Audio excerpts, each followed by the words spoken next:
we've got more news regarding Xbox finally coming to virtual reality, with them announcing earlier this year that Game Pass will make its first debut on the Meta Quest 2 headset. And they now also announced that at the moment it will only include Xbox Cloud Gaming. This will give user access to hundreds of games and experience them by using their Quest 2 headset. And this can be done by connecting your Xbox controller to your Quest 2. But it is very important to keep in mind that at the moment it will only be capable of playing flat-screen 2D games inside VR. And although it will be awesome to play Halo Infinite on your Quest 2, it doesn't mean that it will also have a VR mode. And instead, you will be looking inside virtual reality at a flat 2D screen. Emotional dad! But that doesn't mean it won't be possible, because this is a big deal between both Microsoft and Meta to let Xbox dip its first toes inside virtual reality. And although we know this is coming out later this year, there is a high possibility that Microsoft will take this to the next level, especially right now with the big competition from PlayStation. And even so, I think it will be absolutely amazing to play all these top games on your Quest 2 headset. But it also seems that Meta is working on a very similar project, because we now got screenshots that suggest a subscription service similar to that of Game Pass, and is codenamed Project Apollo. Now this Quest Pass subscription would allow users to get up to 2 apps or games per month, with you being able to play them until your subscription ended, which is very similar to things like PlayStation Plus. But this also directly brings some big concerns, because until now, you didn't need any special service to be able to play online games on your Quest 2. And although the idea of a Quest Pass sounds nice, I truly hope that it won't be necessary to get one to be able to keep playing online. But luckily, so far, there doesn't seem to be any hints towards that direction. And instead, it looks like Quest Pass will mostly focus on monthly games as the main offering of their service. But we got even more Quest 2 updates, because Meta now added hand-tracking teleportation systems inside their Unity framework. These also include direct object grabbing, distance grabbing, and interactable user interface elements like gesture detections and much more. And the great thing about this is that this means that developers won't have to completely make this from the ground up. And where before teleportation movements were only available to button presses with a controller, this update will let you do it with only hand tracking. And you can try out all of these new features in Meta's own demo on App Lab called First Hand. But we also got some big news about their upcoming Quest 3 headset, since they now confirmed that the headset will have a slight price increase. But to compensate for this, Meta is planning to pack it up with some amazing features that they quoted have to get enthusiasts fired up about, so that they can prove that these new features are definitely worth it. Now most of these big upgrades are a subset of that of the Quest Pro. Think about things like color pass-through, as well as a much thinner form factor, with their main focus being about the new mixed reality capabilities. But other things like eye tracking or face tracking are most likely not gonna make it into the Quest 3 headset. But probably the biggest surprise was that the Quest 3 won't just be bigger, but also twice as powerful as their previous headset. How? Hold on. How?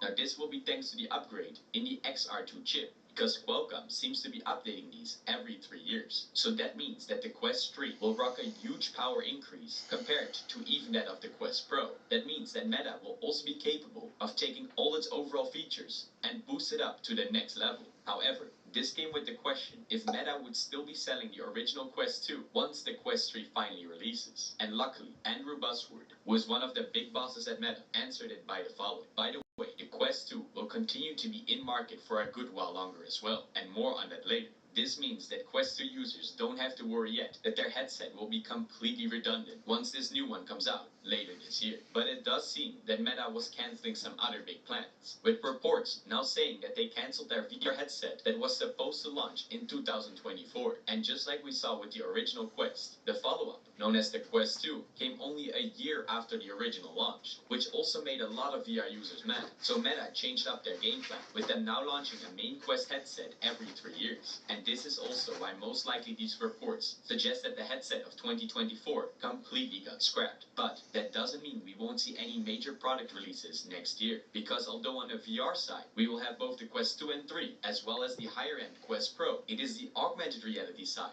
that is still waiting for a big upgrade, with their first product being the Ray-Ban Stories, which should be getting an all-new version sooner than later. But talking about AR glasses, is that Xiaomi also revealed their own prototype powered by the same chipset of that of the Quest Pro. Now this tech giant showed off this headset at the Mobile World Congress, and it sure has some amazing big features. First of all, it is capable of wirelessly connecting to the user's smartphone, making what the company calls the first wireless AR glasses to utilize distributed computing. And while not many details are known yet, we do know that it is packing two micro OLED displays, with them saying it is boosting retina levels of resolution. And although not much has been said about the field of view, it does now seem that a lot more companies are trying to get into the AR space. But we also had some major VR game news. And before we get into that, a quick word from the company that made this video possible. If you are wearing glasses or lenses in your day-to-day life, you might have already experienced some problems using your VR headset comfortably. Then you should definitely check out the lenses of the company named VR Wave.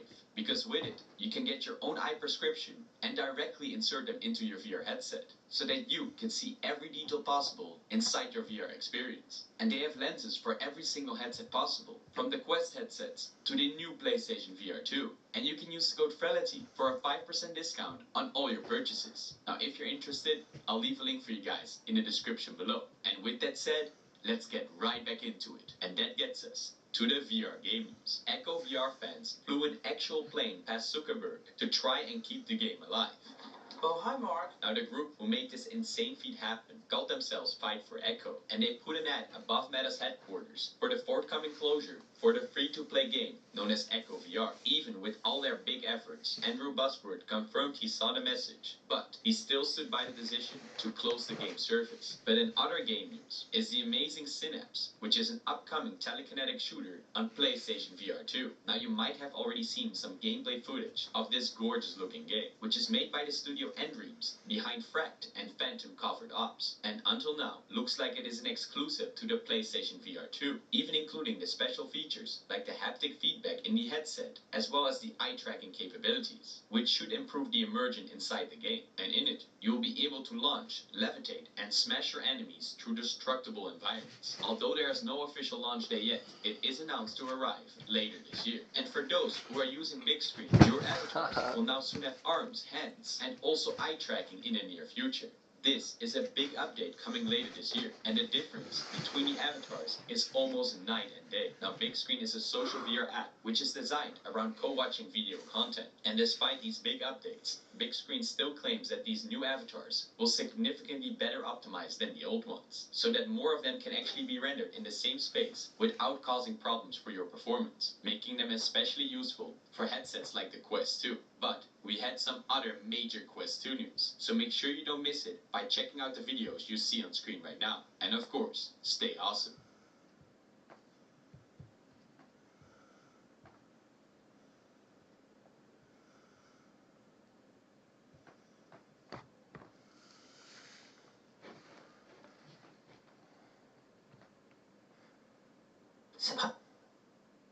Today we're taking you on a journey to the heart of particle physics, to a place where some of the biggest mysteries of the universe are being uncovered.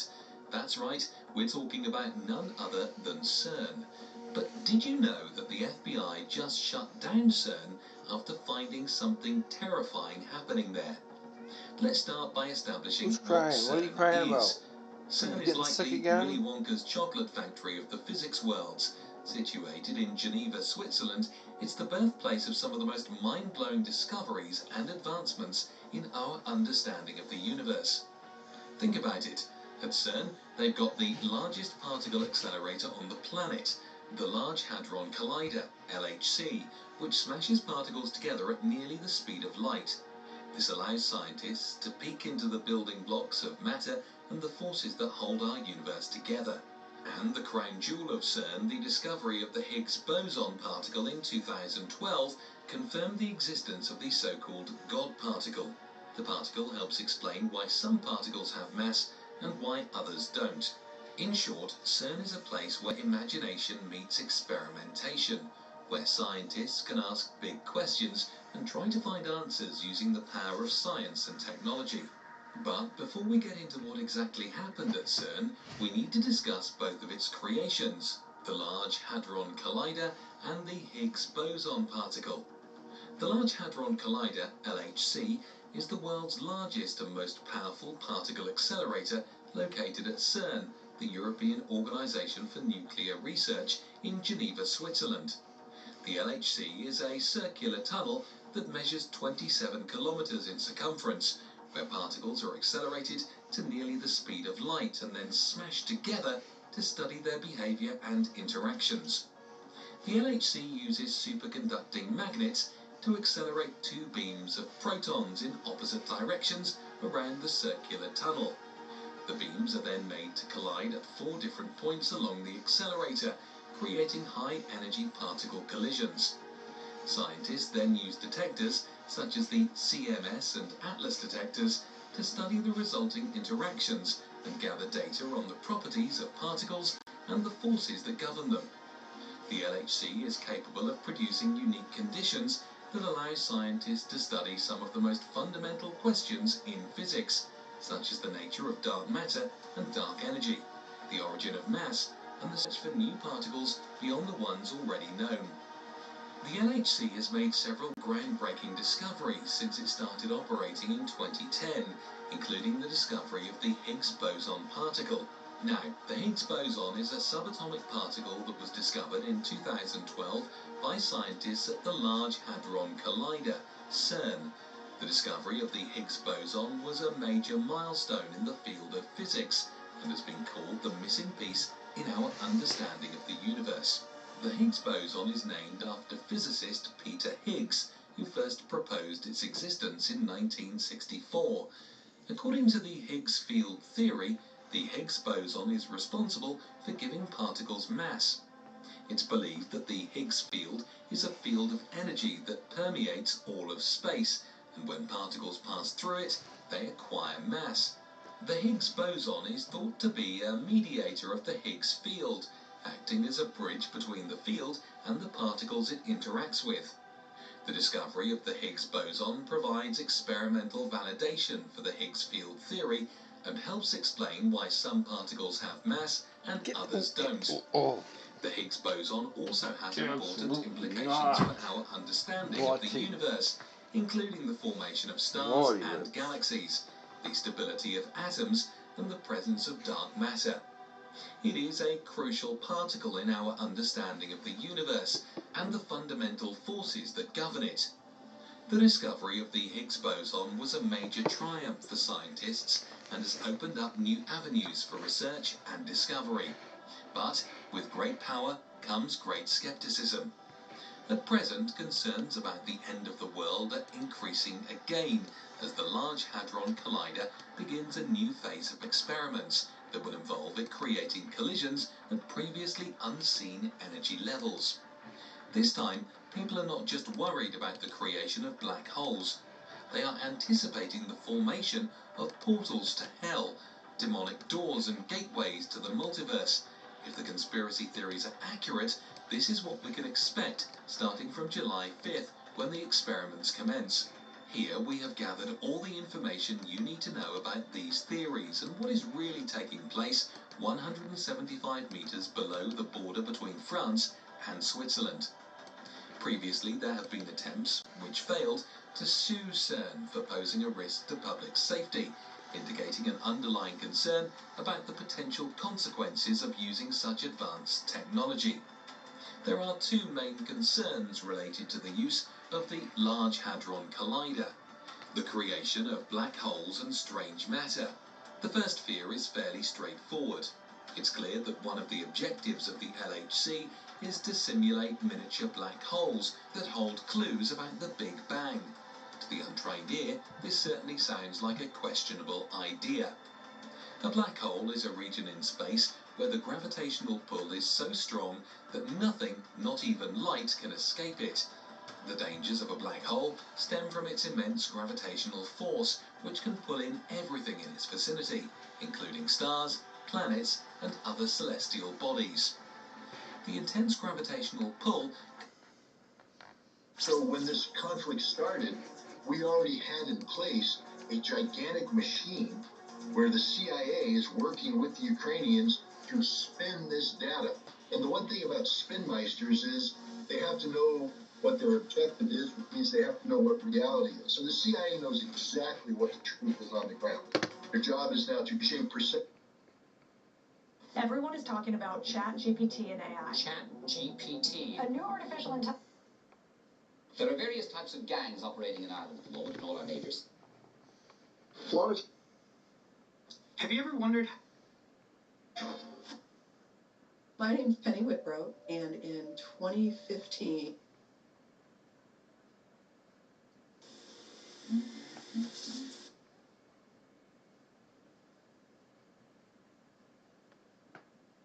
Hey everybody, it's Norm from Tested, and today we're going to be looking at, and I'm going to be reviewing the Tilt 5 augmented reality glasses. Now, this is supposedly going to be a big year for augmented and mixed reality hardware.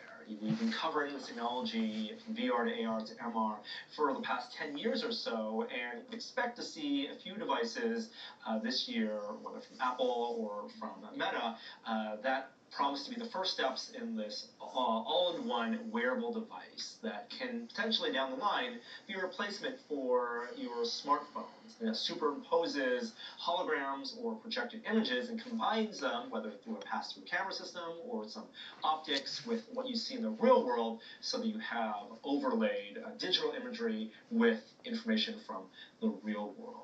But what's also interesting are maybe more niche case augmented reality technologies. AR glasses, not to replace your smartphone or to replace your laptop, but something for a very specific purpose. And that's what these are, the Tilt 5 glasses. We actually saw the beginnings of this technology about 10 years ago. Jerry Ellsworth, the creator of Tilt 5, first invented something called the Cast AR system. Hello and welcome to Rock Tour. In this video, we will Today, we're going to learn about vacuum. ChatGPT can write Mid-Journey commands to generate beautiful art. These commands can be properly formatted so you can get... Go to motion rate. Back at it again, and I saw the title of this one, and... At age 27, I was the youngest director. Did you know another version of you? Did you know that having a brain chip could allow someone who doesn't even have eyes to see for the first time ever? We're so caught up in these monthly tech releases. Oh, there's a new laptop. Oh, there's a new iPhone. That sometimes it's hard to see when there's something so much bigger right in front of us and potentially ready for humans within a few months. So, this is what you need to know about brain chips. The good, the bad, and the ugly. Now, just to get the obvious question out of the way, the only reason that any kind of brain implant is even possible is that our brains are basically naturally occurring electronic devices. Every single action that you take comes from your brain sending electrical signals through your nervous system to your various body parts. And so what neuroscientists realized is that by inserting electrodes into our brain that can both record and send these pulses of electricity, and then connecting those electrodes to a chip that can relay information to and from your brain, we can effectively restore and even enhance our existing brain function. That's it. That's how a brain chip works. So, what's good about them? This is the Neuralink N1, and it's a very real brain chip that's already worked with monkeys and pigs, and it doesn't take very long seeing it in action to realize this tiny thing could be about to change millions of people's lives for the better. Procedure is kind of freaky. This Neuralink company have basically built a dedicated robot, the R1, solely for the purpose of precisely planting over 1,000 electrodes into various parts of your brain, automatically keeping track of the fact that this is a living organ with constantly moving targets. Then the chip, which is about the size of a coin, and connected to the electrodes by wires 20 times thinner than human hair, is planted, not inside the brain like the electrodes, but actually in place of a small part of your skull. Kind of like 2 seconds. How hard can it be? It's only brain surgery.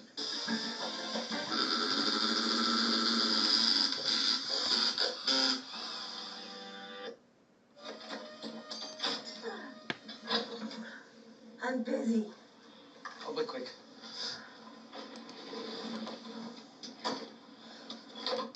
What?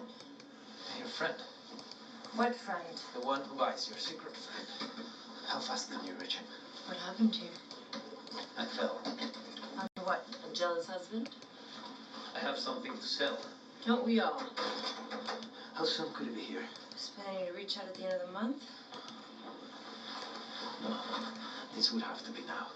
After what? For one item? No, that's not how it works. I bundle things before and make contact. Please, please, come on.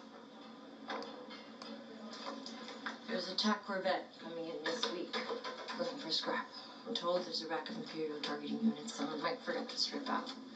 We'll get that thing you've got. Got a few naval comms scans. I can't wait that long. Why? What have you done?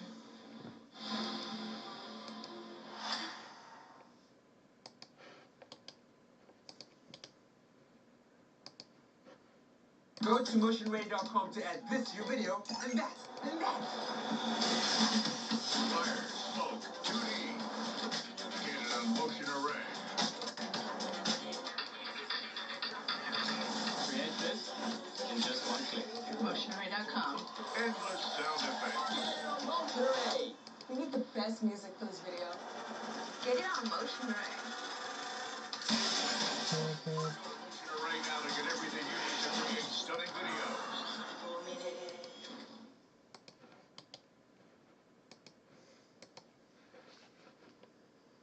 Hey, not too shabby. But the good news is that this makes the N1 completely invisible from the outside of your body, while being able to charge wirelessly from the surface of your skin. And because it's automated by machine, the entire operation is done in less than 60 minutes. And so, just so you understand the entire picture, there are two strong reasons why people are pushing for brain chips to become a thing. The first is to restore the brain, to potentially cure people with brain-related conditions. So let's say that you've been completely blind from birth.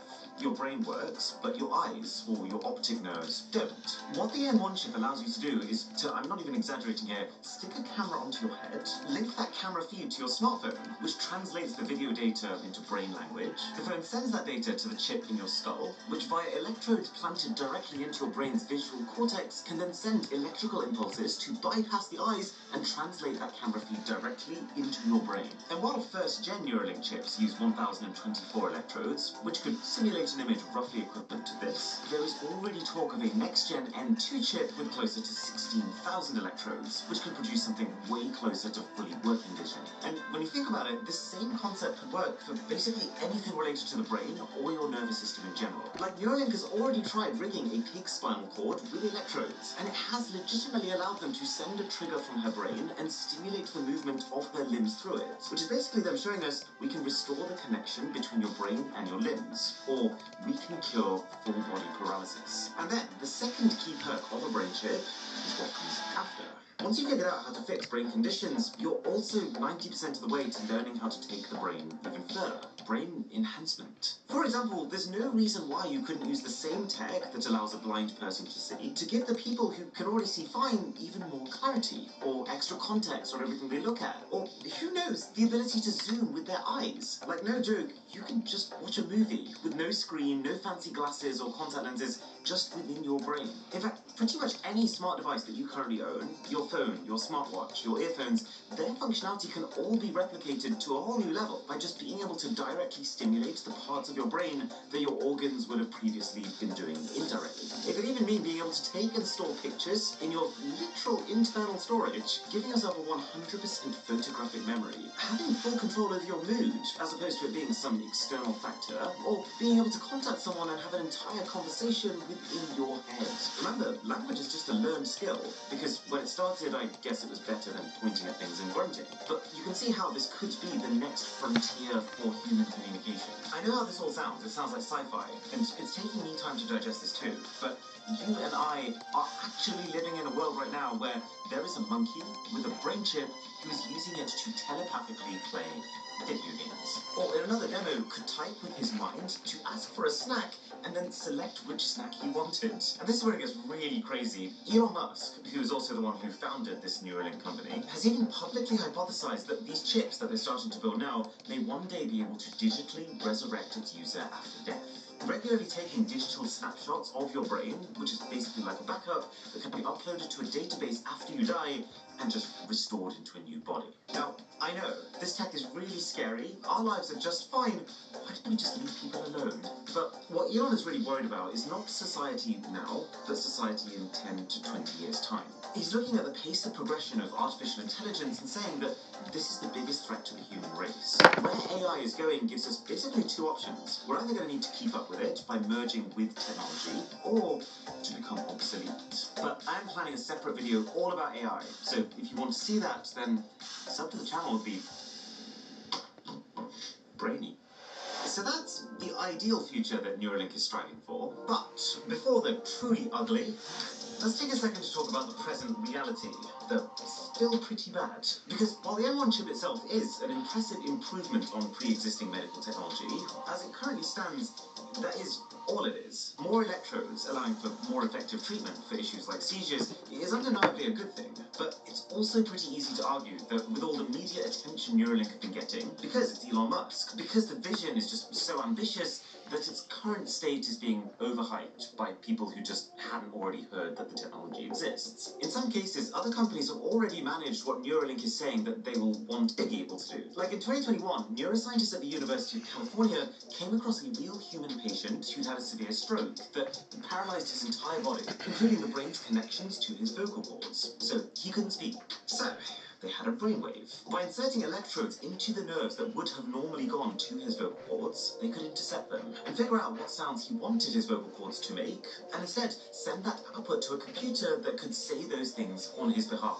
The point being that Neuralink is not the only company with a successful brain chip. And this company has also received just straight-up criticism from some neuroscientists. While a lot of them are impressed by their chip's ability to transmit data wirelessly, there's one very prominent researcher who's called what Neuralink are doing solid engineering mediated neuroscience, which is slightly worrying for a company whose figurehead has a pretty notorious history of over-engineered solutions to problems he might not fully understand. Hyperloop? Anyone? But then there's the even bigger question of these animals. Before a brain chip is approved for the use in humans, it needs to be very thoroughly tested on them. And yet, Neuralink's been quite public about their use of lab animals to test the M1 chip, and Elon himself has even been very vocal about the serious ethical precautions that he and his team are taking, trying to, at every step, make it clear that the animals are happy to do what they're doing. They can now choose when to participate. Which is why it came as kind of a shock when leaked documents showed that Neuralink has killed around 1,500 test animals since 2018. A lot of these deaths are due to the unfortunate fact that researchers need to conduct post-mortems on some of the animals after completing tests, which you could see as a necessary evil. But Neuralink employees have also complained that Musk's demands to make progress as fast as possible have led to rushed experiments that needed to be repeated, which has doubled the number of animals unnecessarily killed in the process. And literally, as I've been researching for this video, news just broke that Neuralink is being investigated for potentially transporting chips removed from deceased animals, carrying hazardous pathogens, including some that are resistant to antibiotics, without the proper containment measures, which poses a very serious threat to not only the other animals, but also the human researchers and everyone around them. Which I guess is why there are a lot of doctors around the world who don't want Neuralink to be a success. But what a lot of it really rests on is FDA approval. Neuralink just announced at the end of last year that they've applied for it. If they get it, human trials can start immediately. If they don't, they can't. And so I don't think it's an exaggeration to say that the future of our entire species rests on this decision by the FDA. No pressure, guys. So, things are not all smooth sailing under the hood for these brain chip companies. Fine. But what if I told you they'd be even more dire if they're successful?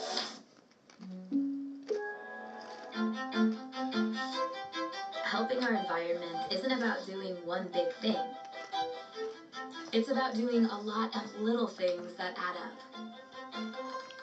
That's why we made the Aspire Vero, a laptop made with recycled material and packaging that can be repaired and upgraded to last longer. Meet your next big, little thing. Let's think hypothetically for a moment. Let's say that decades from now, brain-computer interface chips do reach the level that Elon Musk thinks they will, to become as popular as smartphones are now. You've got one, everyone you know's got one, to the point where they are hard to live without. For a start, there's a risk of hacking. I've been hacked before, and even though I eventually did get my stuff back, it was an absolutely gut-wrenching, panic-filled experience. So, like, imagine the damage someone could do to your life if they could not just access your social media accounts, but your entire brain. They could change your very thoughts, your feelings, your perceptions, your memories, and even the function of your organs. These are the risks you take when you put connected technology inside your body. It's such a weird idea right now, but in a future where we merge with tech, we could get infected with computer viruses. What if Elon introduces Neuralink Blue, where you have to pay a monthly subscription to retain access to your memories? What if there's a bug and your chip sends a bad bit of code to your brain?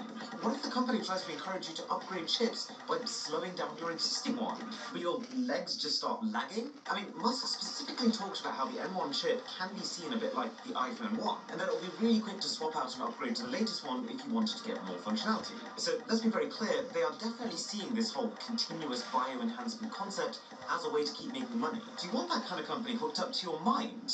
What if you need to do a factory reset? But even if we sidestep all of these concerns, they'll still just have no space from tech, and that's not healthy either. You know how people say it's not good to spend all your time on your phone?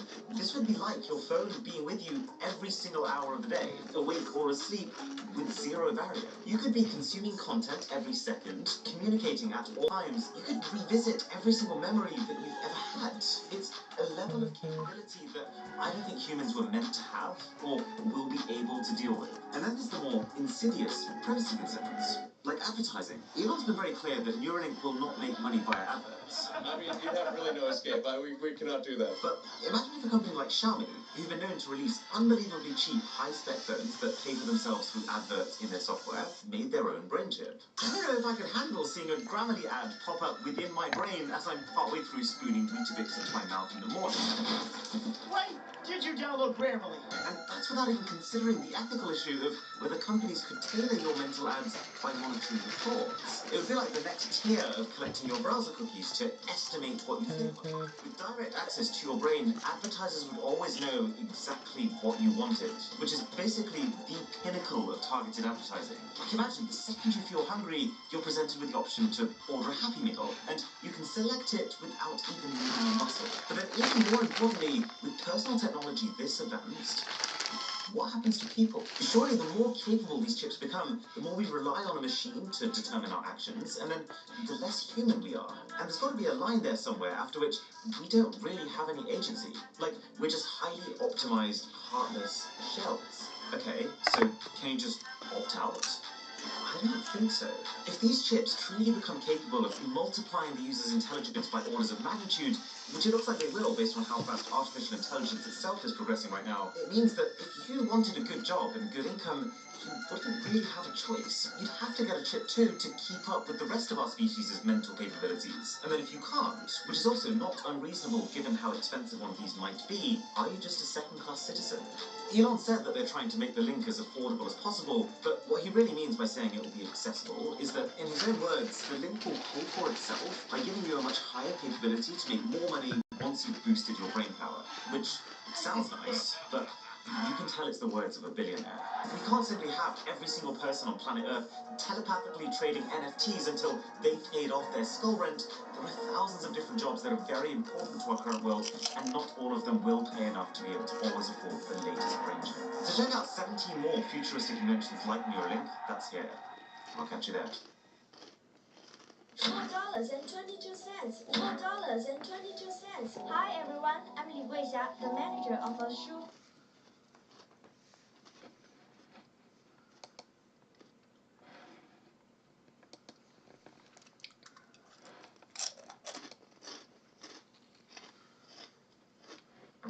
No.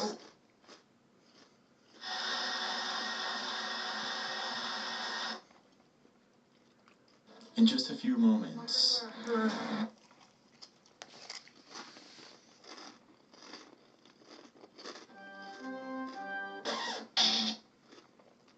entire smartphone market.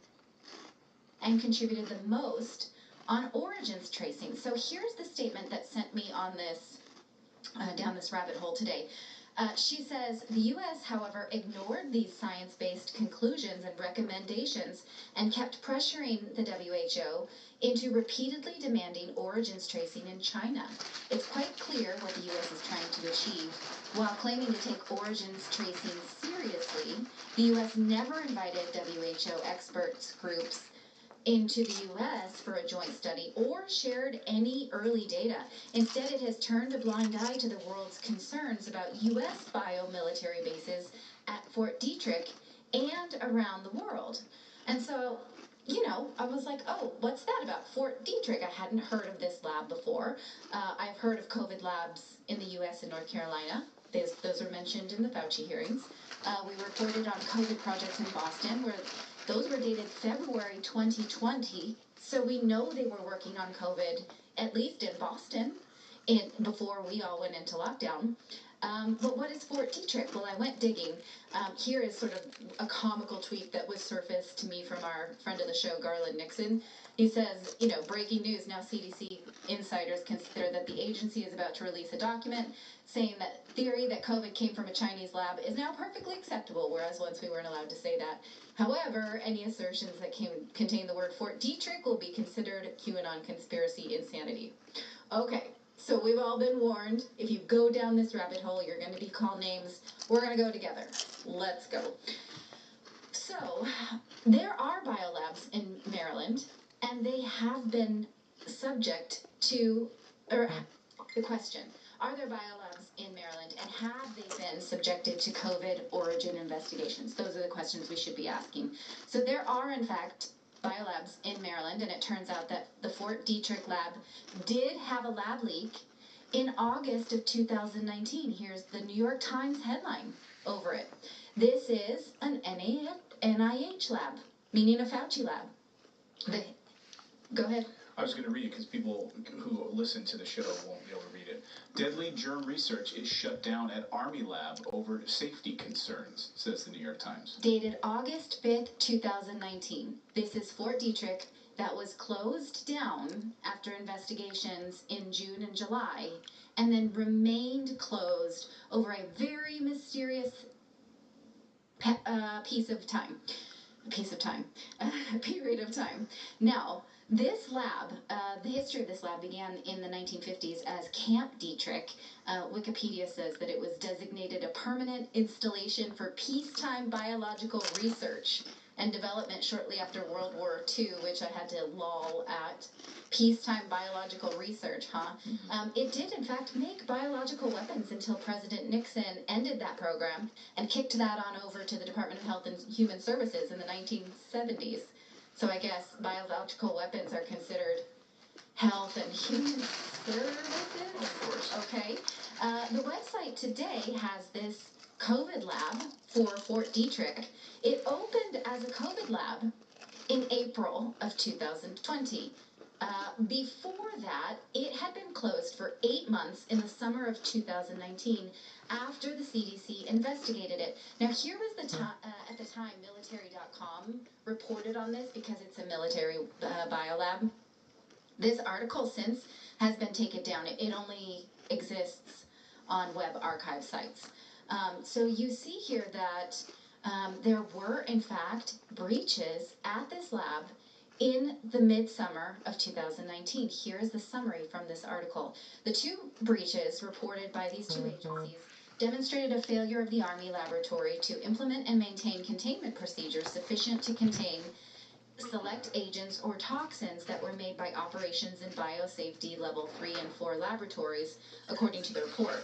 Biosafety level 3 and 4 are the highest levels of containment requiring special protective equipment, airflow, and standard operating procedures. Due to the redactions of the report, due to redactions to protect against notification of the release of an agent under federal select agent program, it's unclear the result of the two breaches. So they don't exactly know what came out of it. And then this Colonel Darren Cox says, well, breach is a loaded word. You can say, he's like, well, there was a breach, there was no exposure. He said no one was exposed to any agents or toxins. Just, I don't know. How does that land on you, Philip, as someone who's worked in labs? So, yeah, I'm trying to...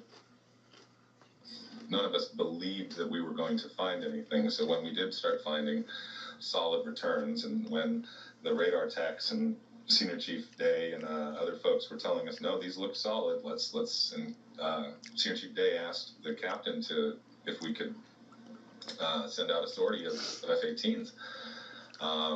And for those that might not know what F-18s are, can you just briefly explain that? Sure. I'm not sure which one they were flying, but it's FA-18 stands for fighter attack. It's a fighter attack aircraft. It's a fighter bomber, I believe, and it's the main complement of the United States Navy on board our aircraft carriers for fixed wing aircraft. We launch and recover via catapult and arresting wire, and we have launch capability on a 5-minute notice at any given time. And during this time in 2004, was that one of the most advanced technologies that you had at the time, or was it? Absolutely. The radar on board the F-18 Hornet, as well as the Aegis radar on board the USS Princeton that had just been upgraded, were the most advanced radars in the world at the time. Wow. Wow. Was there, to your recollection, was there, to your recollection, a moment when other bridge officers on the Princeton... Good. If you actually clicked on this video to learn how to steal art with AI, I sincerely hope you sub your total in the...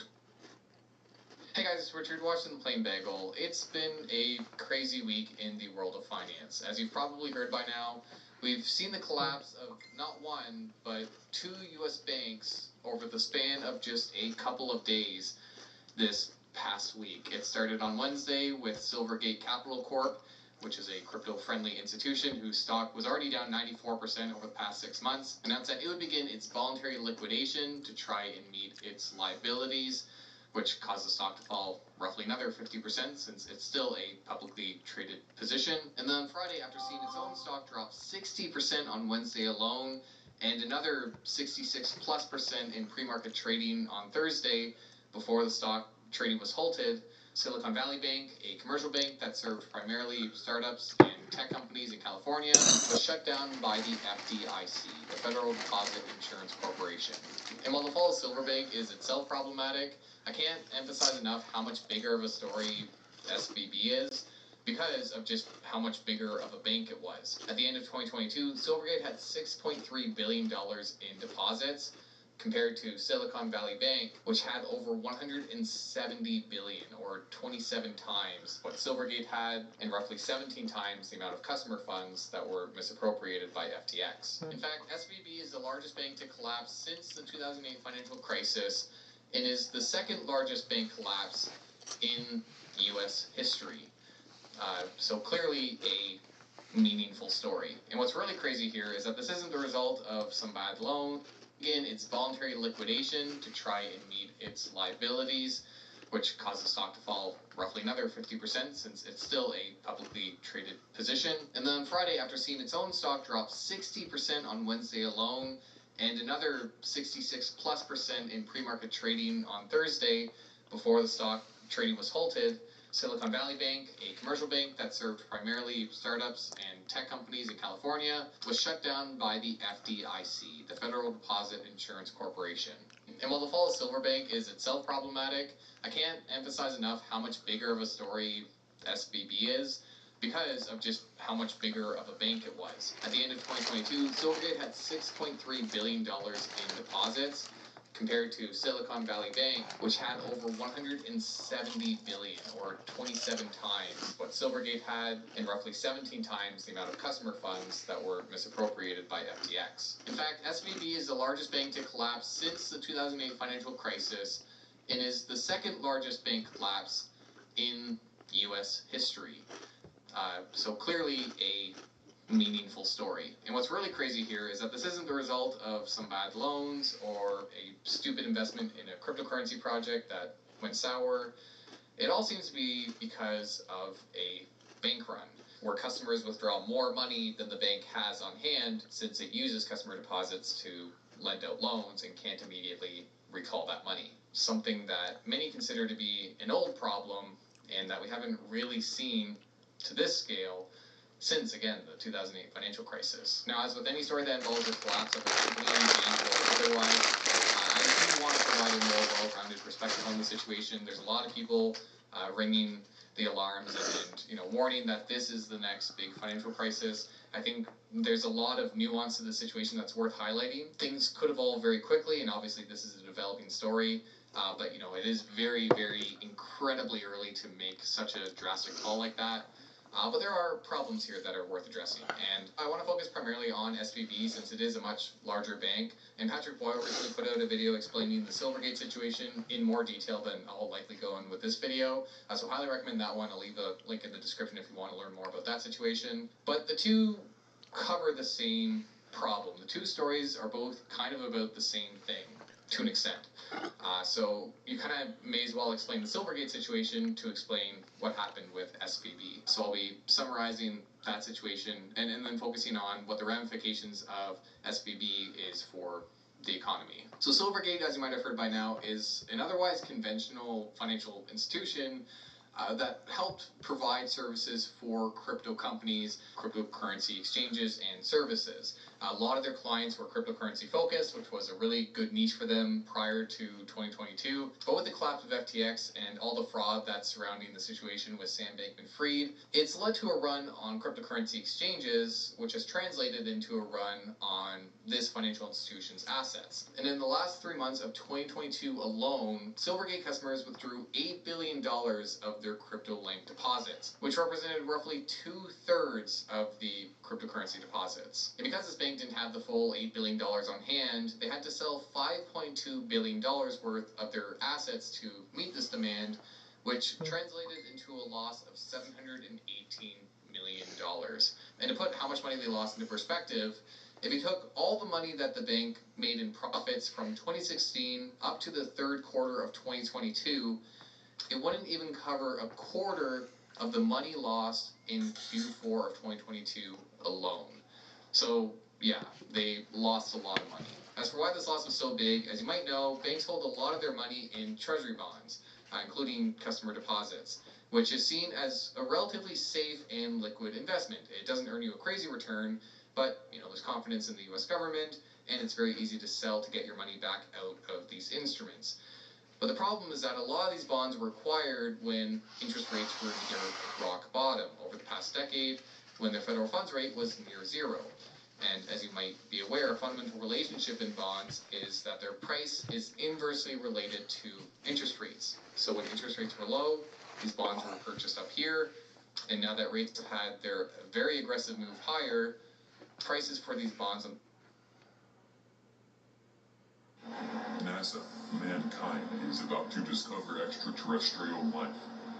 This was stated by the spokesman of the National Aeronautics and Space Administration during one of the last hearings of the Committee for Science. Anonymous is a loose collective of hackers and online activists who might know all the deep, dark secrets the higher-ups are keeping from us. Back in 2017, the group set the internet on fire when they claimed that the infamous US space agency NASA is all set to announce the discovery of alien life. Their website features a warning stating, NASA says aliens are coming. But that wasn't all. They also published an extremely controversial video on the issue in which they cited various statements and comments by esteemed astronauts and space scientists claiming that aliens are in fact real.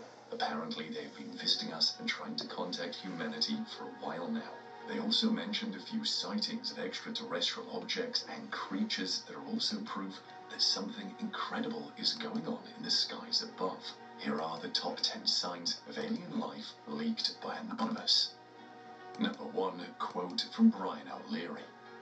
Brian Todd O'Leary was an American scientist, author, and NASA astronaut who was part of the NASA Astronaut Group 6, which was chosen with the intention of training for the Apollo Applications program. And his name actually came up in the terrifying video posted by Anonymous. O'Leary published several scientific papers on the atmosphere of Mars. In fact, his PhD thesis in 1967 was on the Martian surface, and because of his professional speciality, he was selected as an astronaut in conjunction with a possible NASA human mission to Mars. He was also the only planetary scientist in the NASA Astronaut Corps during the Apollo program. Because of his academic prowess, O'Leary's observations and scientific opinions are taken quite seriously, and one such statement was quoted by Anonymous in the video. According to the video, O'Leary has said that there's abundant evidence that we are being contacted, that civilizations have been monitoring us for quite a long time, and their physical appearance is pretty bizarre and different from any type of traditional materialistic Western image. He explained that these visitors use the technologies of consciousness, droids, co-rotating magnetic discs for their propulsion systems. This means the aliens do actually use flying saucer-like spacecraft for traveling across the universe and maybe even dimensions too. Number 2, UFOs caught on camera. A different Anonymous video shared footage of a strange UFO hovering in the sky. According to them, most of the videos of unidentified objects observed on Earth or in space are heavily censored. They claimed that this particular video had previously been contained and kept from the public, but they were going to reveal the truth to everyone. No one really knows where this footage is from, and it's also not a very good quality video. Naturally, the scientists and authorities dismissed these claims of alien sources wandering in the sky above us. However, a few years later, the US Department of Defense itself conceded that strange unidentified flying objects have been sighted and caught on camera more than once. To prevent any speculations regarding extraterrestrial intervention, they decided to call these unidentified aerial phenomena. These videos only solidify our beliefs that we are in fact not alone in the universe, and maybe Anonymous is telling the truth. UFO sighting videos are being heavily censored. The Pentagon released these leaked videos confirming these were actually real. The first incident was filmed off the California coast in 2004. It showed an oval shape hovering and not behaving by the normal laws of physics. The second UFO was also filmed racing across the ocean surface. Number 3. Exoplanets. Anonymous has claimed in their video that the exoplanets we now know exist are also solid proof that intelligent alien life inhabits the universe around us. About 2.5 decades ago, scientists didn't think any planets existed outside our solar system, but a long time has passed since, and they've been proven wrong. The video is kind of on point about that, as the first exoplanets were discovered in 1992. Exoplanets are planets that exist outside of our solar system, and so far, about 3,400 exoplanets orbiting other suns have been identified by experts. This may seem inconsequential on the surface, but the discovery of all these exoplanets is now a key component of humanity's search for life in the ever-expanding cosmos. There is a lot of ground to be covered, but now that we know planets like the ones in our solar system exist, starting from these would be the best approach. This year, the famous James Webb Space Telescope revealed mind-boggling images of space, and scientists are hoping to use this spectacular tool to search the atmospheres of exoplanets for signs of alien life. They're hoping that one or more of these exoplanets will have a chemical signature of life. Number 4. FBI may have proof. The masked individual in the controversial Anonymous video discussed a collection of FBI documents that, according to him, are unclassified. This means that these documents are just out there, accessible to everyone from their website. Anonymous revealed that these documents contain details stating that extraterrestrial beings have been visiting us for a long time now. And that's not all. These documents also contain accounts of beings from other dimensions paying us a visit. This can also be related to the infamous alien craft that supposedly crashed in Roswell, New Mexico in 1947. A group of UFO enthusiasts called the Majestic 7 theorized that this actually happened. The FBI is holding top-secret documents that can prove it. However, the FBI dismissed the whole story and called it bogus. The FBI also pointed out that nothing has been redacted from these documents available online to the public, thus they're hiding nothing. Anonymous also explained that the document regarding the alien visits and interdimensional travelers didn't originate from the FBI. Apparently, it was a paper published by a university head of department, but the FBI considered its content immensely important, and that's how it made its way to their online archive. The document is pretty old, so it's hard to tell whether it's reliable or not, but in the case of aliens, we never know what's true. Number 5. Esoteric theory. The FBI documents and their claim of visitors from other dimensions triggered the alien enthusiasts and conspiracy theorists to speculate that these alien visitors might not belong to a different planet. The video by Anonymous also claims that these beings could be from another realm that is intertwined with our planet. In fact, these creatures could be from a sort of an etheric planet that interpenetrates Earth, but the human senses aren't advanced enough to perceive it. People with a better grasp on esotericism may find it slightly easier to grasp. Anonymous in the video stated that these alien beings coexisting with us possess the ability to consciously enter our plane and leave at will, so they can actually decide to reveal themselves to us and to disappear from our view. This means that in a different plane, the alien sources might be flying around on a casual workday, with aliens walking to their workplaces like it's nothing out of the ordinary, but we cannot see this. Anonymous thinks these aliens are frequently visiting us because they're considering settling on our plane and maybe revealing themselves to humanity. It's also said they are far more technologically advanced will not be fazed by any kind of violence on our part, and there is a good chance they can harm us, so it's better not to threaten them if they do reveal themselves.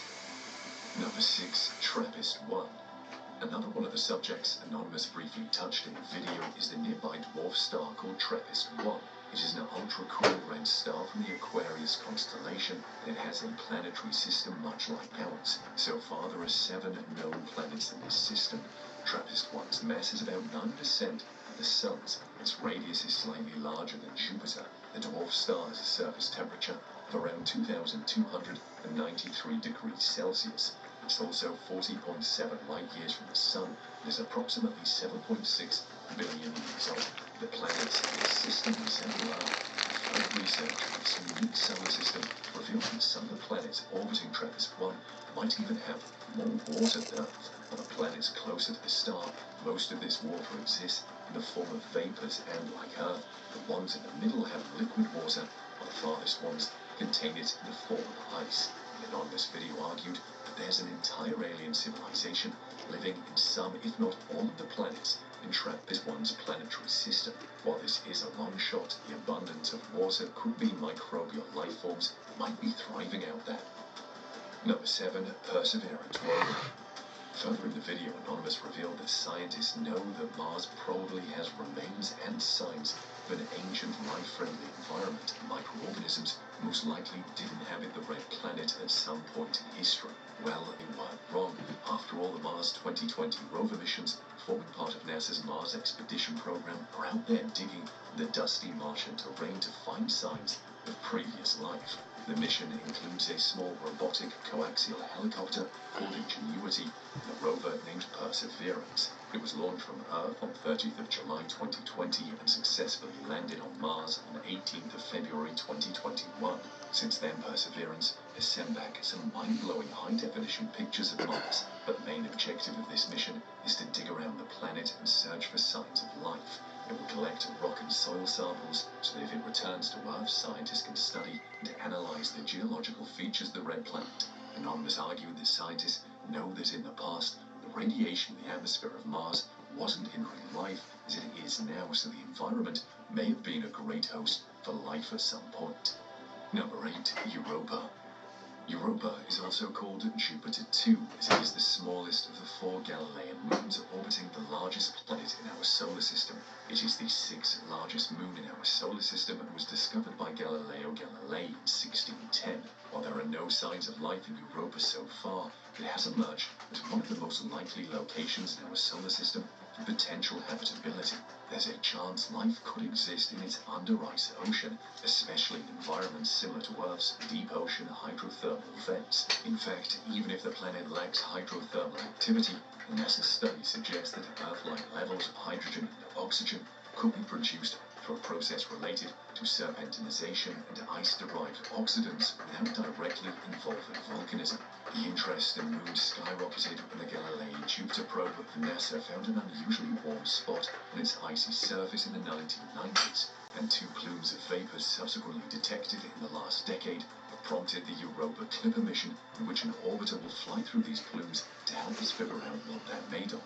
Experts believe that if there is life on Europa, it began completely independently and had no relation to the origins of life on Earth. That's probably why Anonymous listed Europa as a potential home to aliens we haven't met yet. Number 9, 2017 UFO sighting. Another video of an unidentified flying object was shared with the public by a member of Anonymous. This incident occurred in 2017. The video shows a dark sky, but there is a strange object hovering against the darkness. The mysterious aircraft has some flashing lights. The footage gets creepier as another spacecraft joins the first one. The 2 alien ships just float in the pitch-black sky, probably looking down at the civilization beneath. No one knows what these are. Some might argue that these could be a new kind of aircraft that we don't know about yet, but nothing can be said for sure. Anonymous definitely believes that these are extraterrestrial beings scouting our planet either to invade. Should we call Papa? Call her dead. Call her dead. Call her dead. I've been in a creative slump recently, but the thing that So everyone's getting pretty excited about. Hello friends, my name is JJ, and today I want to discuss the idea that most Western cultural products can be categorized into 3 distinct styles based on 3 distinct periods of cultural evolution: modern, pre-modern, and postmodern. This is a very popular way of sorting cultural output across a very broad range of realms, including visual art, literature, theater, music, architecture, and even more. This video is sponsored by Delete Me. On February 3rd, 2023, a train just outside the city of East Palestine. Welcome to a selection of personal aircrafts that are easy to fly and do not require a license. Top 12 VTOL vehicles divided into 4 groups. This time, we start in an unusual way with the top 3.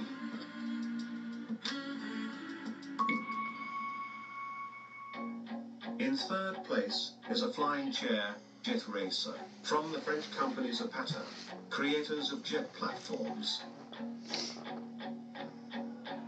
The revolutionary vertical takeoff and landing machine is capable of lifting you to a height of 3 kilometers and flying at a speed of 250 kilometers per hour, as well as performing a side flip.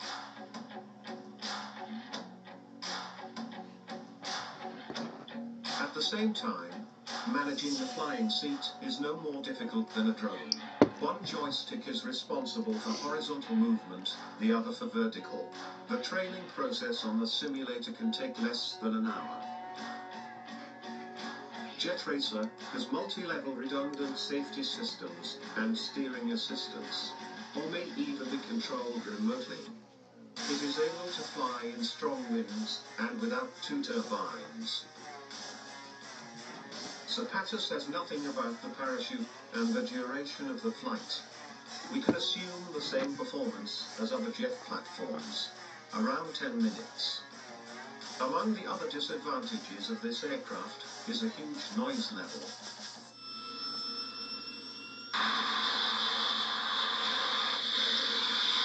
And it is not clear how it will be regulated and where and how it will be possible to fly on it. The price has not been announced, but the Flyboard Air on unofficial sales cost about $300,000. Nevertheless, Jet Racer is a very impressive device, but I'll wait for an upgrade to a turbo recliner with massage. These fascinating designs was generated by AI.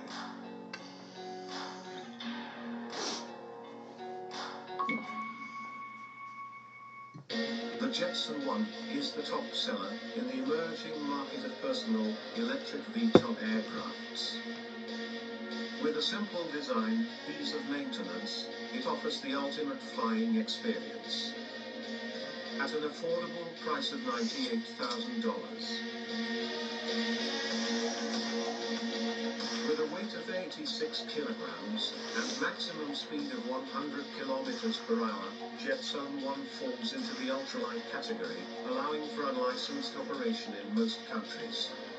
It has a flight duration of 20 minutes and can accommodate a pilot weight of up to 95 kilograms.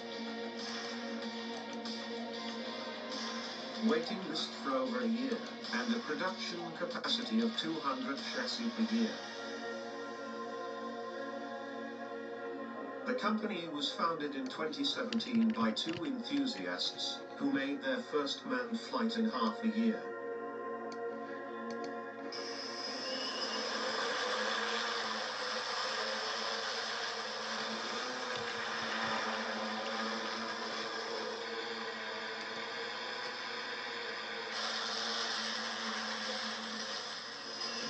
Headquartered in Sweden, opened new R&D and limited production facility in Italy. Jetson team received 20 million investments in 2022 and plan to expand in the US in 2023.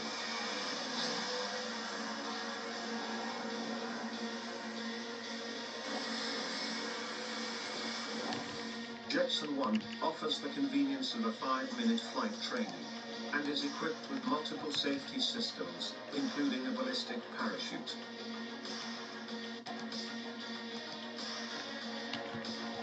Despite being a highly desirable vehicle, the Jetson 1 is still a toy, and comes in second place.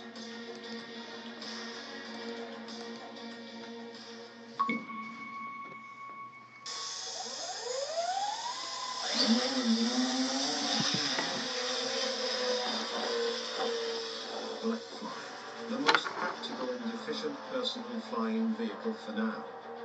In addition to flights with one point of takeoff and landing, this aircraft can offer transportation between cities, covering distances of 50 kilometers. So Blackfly can already be useful in rural and off-road areas, and in some cases can replace a car. Blackfly weighs 160 kilograms, which is almost twice as heavy as Jetson 1, but it's an amphibian, capable of taking off and landing on fresh water, and therefore has increased limits, and also falls into the ultralight category that doesn't need a license to fly. Top speed is also software limited at 100 kilometers per hour, but faster versions will be available for purchase. Operated by just one joystick, with a second for redundancy and user preference. Although the process of learning to fly Blackfly itself takes a few minutes, the full course lasts 2 days. It includes safety theory, flight regulation, how aircraft works and its maintenance.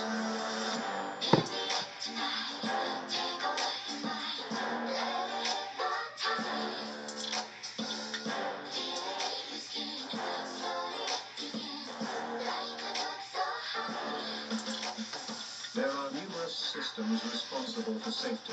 There is a ballistic parachute, as well as an auto-lander, which will take control 5 meters from the ground. This is awesome.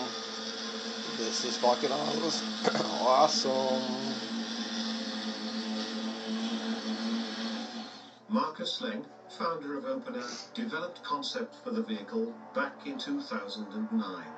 And in 2011 tested proof of concept, which he assembled himself in his house in Canada. In 2014, after Google co-founder Larry Page became the company's main investor, the company was renamed and moved to Silicon Valley. Blackfly combined the simplicity of multicopters with the efficiency of winged aircraft, but sacrificed comfort. Huge tilt angles during takeoff and landing look intimidating. The aircraft is engineered to fit in a small trailer and can be transported by one person.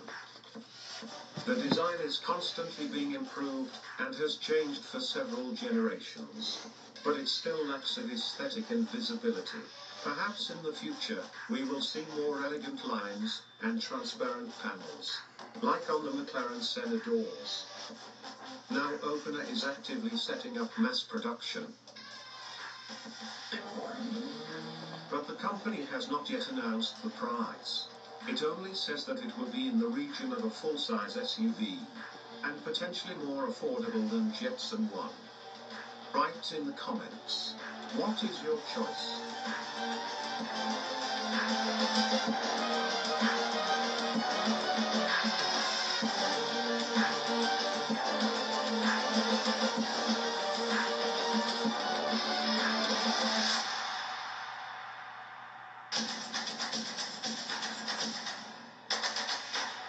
These were the best VTOLs, but not all.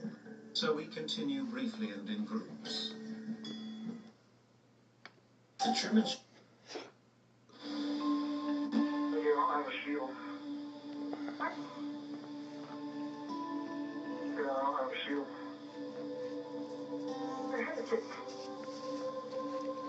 Over It's right by the radiator.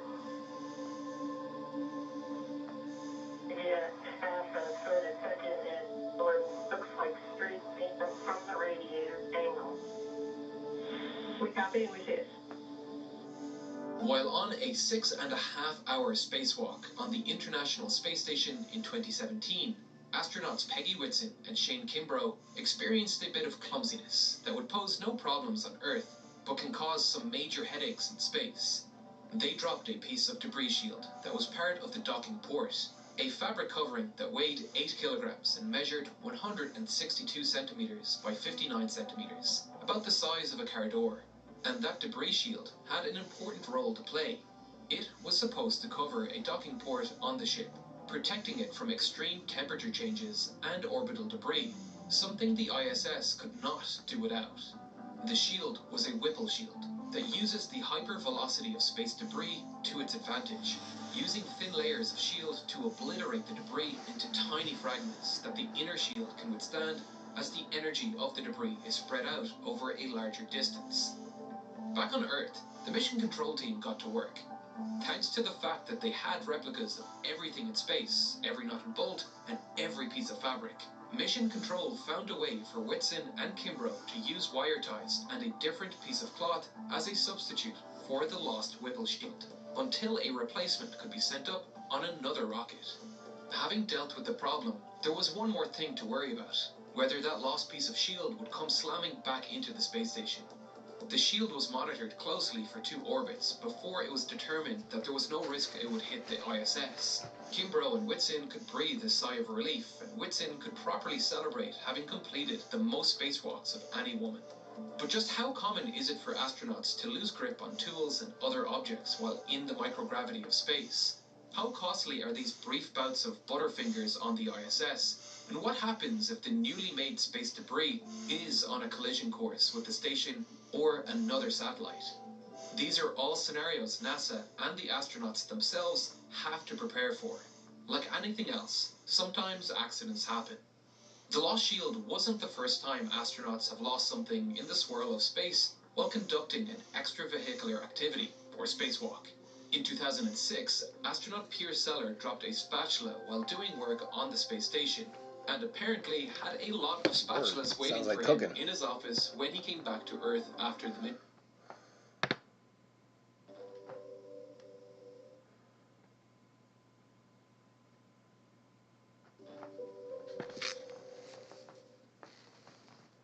Our oceans are vast, beautiful, and somewhat of a mystery. Beauty lies within the hidden depths.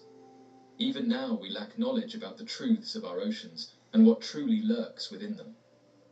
Recently, marine biologists have warned that whales, along with other species, have started acting strange, highlighting that more and more beachings are happening around the world. Other creatures that have suddenly started washing up on shores include dolphins, octopuses, and turtles. These are just The Santa Lucia mountain range runs. I started 4 businesses that cracked 10 million in a row. The Santa Lucia mountain range runs from Monterey and down the coast of California. For hundreds of years, stories have been told about entities that keep watch over the mountains, sometimes seen out of the corner of the eye and always from a distance. Stare too long and they vanish. If you're ever hiking in the wilderness of Big Sur and feel like you're being watched, it's because you are.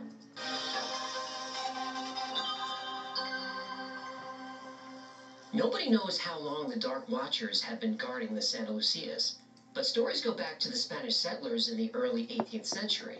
The Santa Lucia Mountains were the final obstacle before reaching the Pacific Ocean. And this was a dangerous climb and had to be done carefully. And as they slowly made their way through the mountains, the settlers reported seeing dark figures watching them, and they called them Los Vigilantes Oscuros. Oh, you're not going to jump in with the translation? It's literally the title of the episode. I know, but usually... It's time to take off the training wheels, sport. My back hurts from carrying you. Years later, American settlers reported seeing the same thing. So whether Native American tribe, Spanish settler, or casual hiker, everyone who travels the area gets an anxious feeling that they're being silently observed. It happens in the late afternoon, right before dusk. In the hills, usually when it's hazy, and you feel eyes on you from somewhere. You turn around and see a dark figure about 10 feet tall.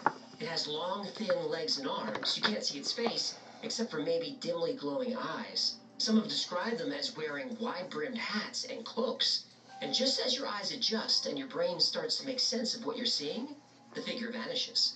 According to people who have seen the Dark Watchers, They are unsettling, but don't seem to be dangerous. They spend most of their time in the shadows of the forest, but they will come out if people are close. Legend says they're entities that follow travelers through the mountains. They have excellent hearing and eyesight. And if they detect any type of technology like a phone or GPS, they won't appear. One famous person who saw the Dark Watchers was the author John Steinbeck. In his story Flight, a character sees a dark figure staring at him from on top of a hill. Abbé looked suspiciously back every minute or so, and his eyes sought the tops of the ridges ahead. Once, on a white barren spur, you saw a black figure for a moment, but he looked quickly away, for it was one of the Dark Watchers.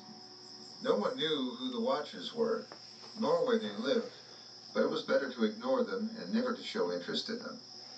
They did not bother one who stayed on the trail and minded his own business. The Dark Watchers were a bit of a family obsession for the Steinbecks. John Steinbeck's son Thomas wrote a book about them. His mother Olive actually interacted with them. She often told stories about her time as a young teacher. And to get to work, she would have to travel the dark woods of the mountains. She said she saw Dark Watchers several times, and she would leave gifts of flowers and food, and would receive gifts from the Watchers on her way home. What gift would she get? They wouldn't kill her in her sleep. No, the Dark Watchers would bring her flowers too. Creepiest romance ever.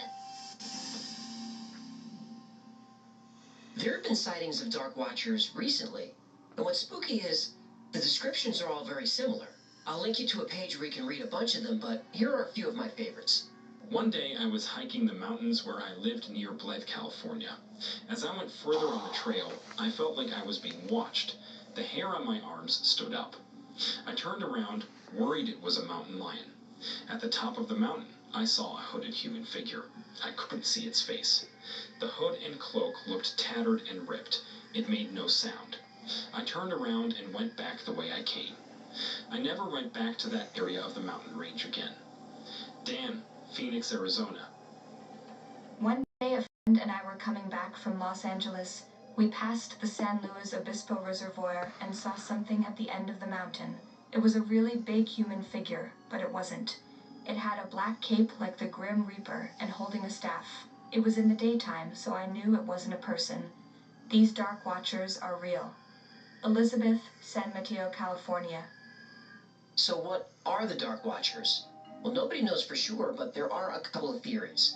The first one is that it's a simple case of pareidolia. Pareidolia is the human tendency to perceive a specific image in a random visual pattern. Some cases of pareidolia can be pretty compelling. I mean, look at this.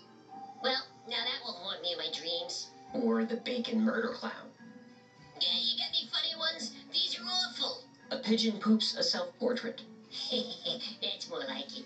The woman who looks like a Muppet. Or these peppers, which are apparently dying to get out.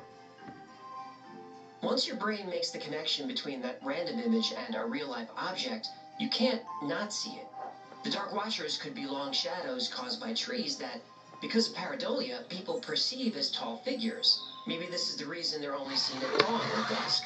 This is when shadows are the longest. What people perceive as a Grim Reaper's staff is just a branch, and the hats are just the tops of trees. But that doesn't explain the pictures of the Dark Watchers. Well, we got pictures. There's a phenomenon called the Brocken Spectre. It's named after the Brocken Peak in the Harz Mountains of Germany. And for hundreds of years, locals have reported seeing shadowy figures on the Brocken Peak. But what this actually is the shadow of a hiker or a mountain climber. I started 4.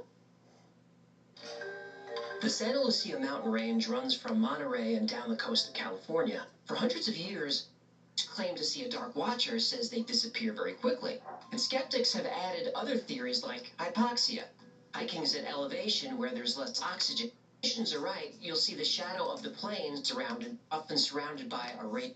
It's named after the Brocken Peak in the Harz Mountains of Germany. And for hundreds of years, locals have reported seeing shadowy figures on the Brocken Peak. But what this actually is the shadow of a hiker or a mountain climber. What happens is, when the sun is directly behind the subject, a shadow is cast on the mountain mist below. The specters are often surrounded by a rainbow halo. This rainbow effect is called a glory, and is caused by sunlight refracting off water droplets in the mist. And you can sometimes see this effect when you fly. If the conditions are right, you'll see the shadow of the plane surrounded by a glory. On the mountain, when the sun is low in the sky like dawn or dusk, the shadow can look huge. So could this be the Dark Watchers that people are seeing in the mountains, their own shadows? Nope. I don't know. The glories are pretty spectacular. You'd think that would have worked its way into the story. And a Brocken Spectre will stay there until the conditions change. But everyone who's claimed to see a Dark Watcher says they disappear very quickly. And skeptics have added other theories like hypoxia. Hiking's at elevation where there's less oxygen could be causing hallucinations. They also try to explain that feeling of being watched is the result of being exposed to infrasound. When wind rushes down the side of a mountain, it can sometimes create sound under 19 hertz, just below human hearing. When exposed to infrasound, especially at high amplitudes, many report feeling anxious, even fearful. Others have reported chills running down their spine. But these theories don't explain how people see Dark Watchers from a moving car. Well, I'm not saying they're real, but I will admit the scientific explanations are a little thin. I don't think we can put this one in the debunked column. Will be still my hunt. And look, people who are new to the channel sometimes think that I'm a skeptic, set out to debunk their favorite urban legend, but that's absolutely not what I'm here to do. I love the legends as much as anyone, but most of all, I want to know the truth. Because if we can debunk 99% of these stories, doesn't that make the other 1% so much more fun? Thank you so much for hanging out with me today. My name is AJ, that's Hecklefish. This has been the Watt Files. If you had fun or learned anything, do me a favor. Shipping delays, worker protests, and massive political pressure to pull out of China. This is the frustrating reality for Apple. I like milk for all the good, healthy things that are Mankind's most nearly perfect food. Good, fresh, healthy milk.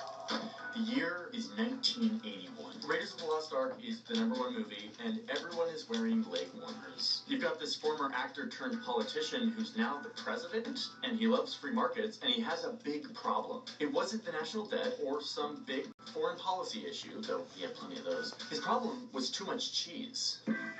The government was sitting on this giant stockpile of processed cheese that was in some cave in Kansas. Hundreds of millions of pounds. And it was starting to turn kind of gross. We've got 60 million of these. We can't find a market for it. There was so much cheese that one official said that the best thing to do would be to dump it in the ocean.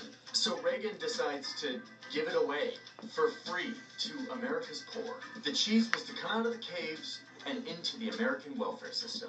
The Great Cheese Giveaway began today in California. Needy people lined up to get the surplus cheese.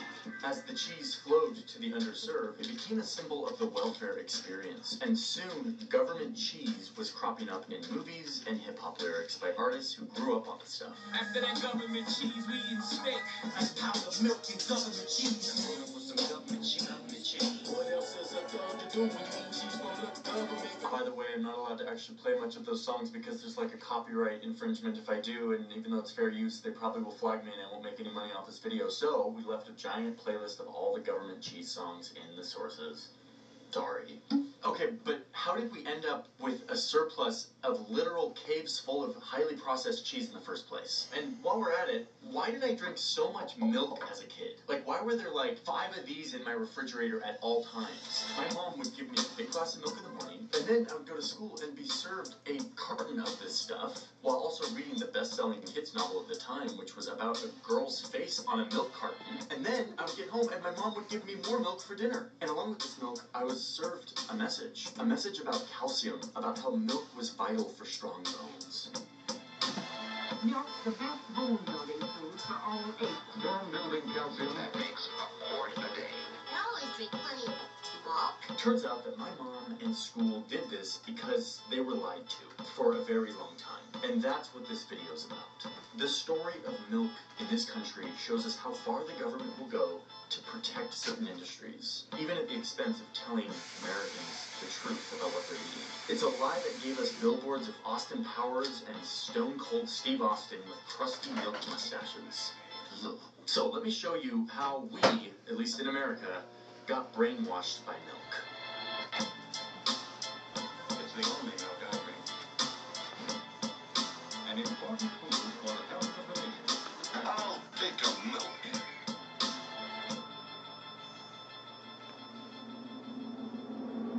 so before we get into this baby, I need to thank today's sponsor, which is one I actually use and I'm excited about, Copilot. Copilot's a platform that is designed to make you more consistent with your workout. There's so much focus on fitness being about like getting strong and being faster or whatever. For me, it's just like, I just need to move my body every day so I'm not sad. It's an app that goes on your phone and your watch if you want, and it pairs you up with a coach that you actually speak to, and you tell them what you want to do, how rigorous you want to be, what kinds of things you want to work on, whether or not you have access to weights or a gym. So I met with a coach, Devin. We had this conversation about what I want to work on, and then he loaded up like a personalized training plan for me that I could start using the next day.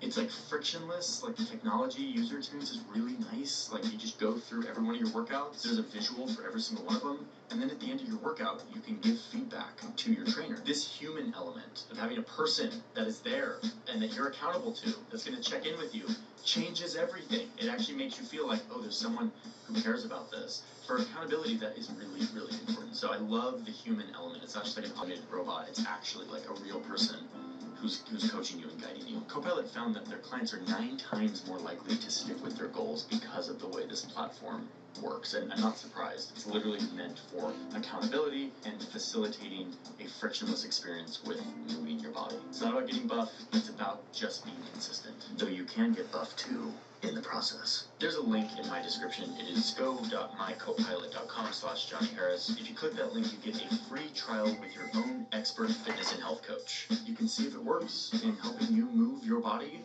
and if you're anything like me, that is vital for a happy life. Thank you, Copilot, for supporting this video. Let's dive in to milk.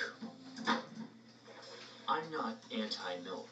I love milk. Milk, in fact, is pretty magical. Think about it. Milk is the first thing that we drink when we're born. It literally keeps us alive. And if you want to talk about evolution and human civilization, like milk was a huge part of this. We started domesticating animals and realized that the fatty, nutritious milk meant for this baby could also be used for these babies.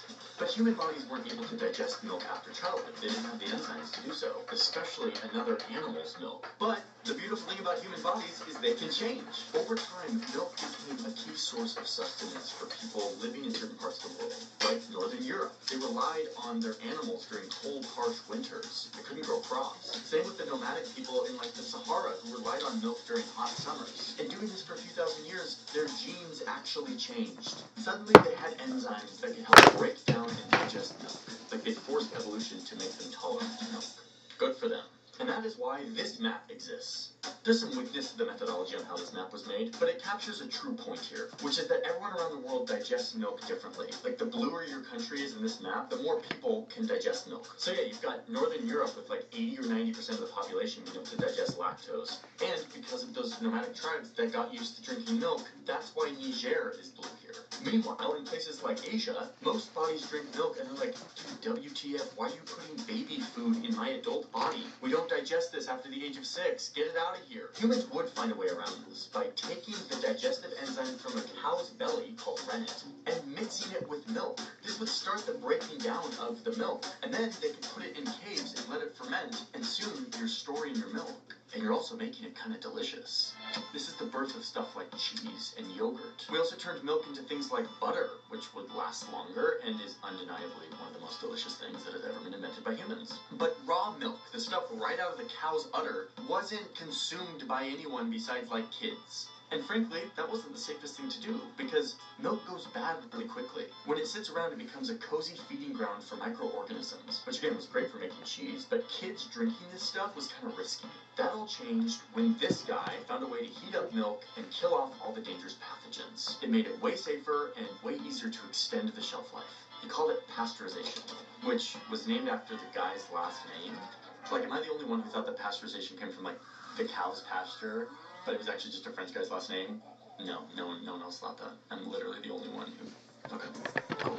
So, despite all of these problems, milk ekes by from being canceled thanks to pasteurization. And now, kids can keep drinking it. Okay, the evolution and digestion part of this video is now over. Let's get to the economics and the government policy. And now it's the United States in the 1900s, and technology has given humans new food options. Like margarine, which threatened to compete with butter. Dairy companies realized that they needed to defend their product. They needed to prove that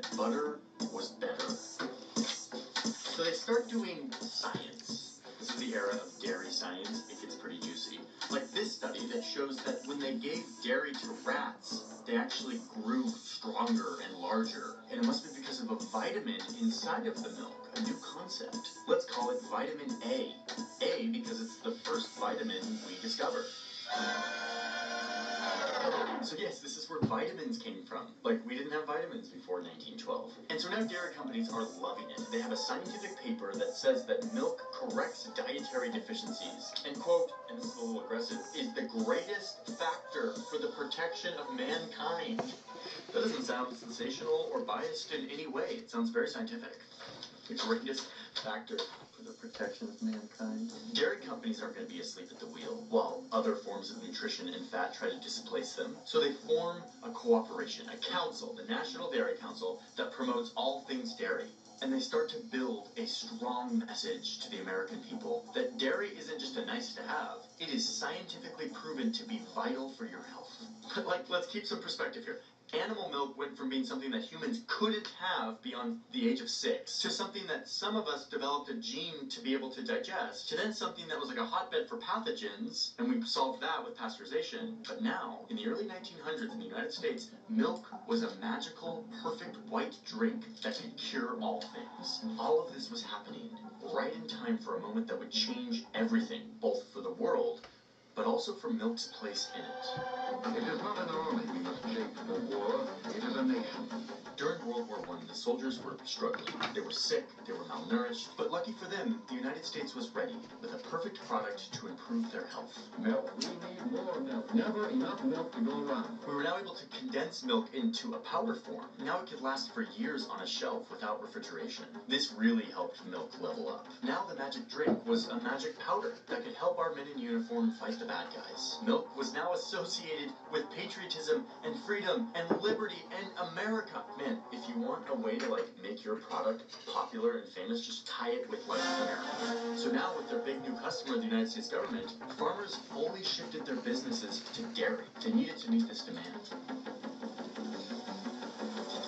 But the war ended, the men in uniform came home, and these farmers were left with a massive oversupply of dairy. The government doesn't want to hurt the big patriotic dairy industry. So instead of telling dairy farmers to like go back to producing less, they convince people to drink more. Rich in all the protein, minerals, and B vitamins of whole milk.